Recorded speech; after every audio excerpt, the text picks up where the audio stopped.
شروع پروردگار کے نام سے جو بڑا مہربان اور نہایت رحم والا ہے۔ امام علی علیہ السلام کا ارشاد نمبر 130۔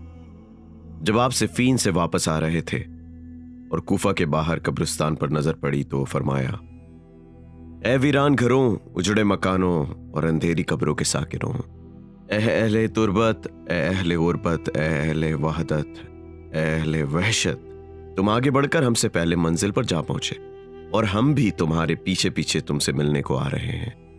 اور اپنے گھروں کو پوچھو تو ان میں اور لوگ بس چکے ہیں، بیویوں کو پوچھو تو ان سے اوروں نے نکاح کر لیے، رہ گئے تمہارے مال سو انہیں تقسیم کر لیا گیا ہے۔ یہ تو تھی ہمارے یہاں کی خبر، اب تم کہو کہ تمہارے یہاں کی کیا خبر ہے؟ پھر اصحاب کی طرف متوجہ ہو کر فرمایا، سنو، اگر انہیں بات کرنے کی اجازت مل جاتی تو یقیناً تمہیں بتا دیتے کہ سب سے اچھا سامان سفر تقویٰ ہے۔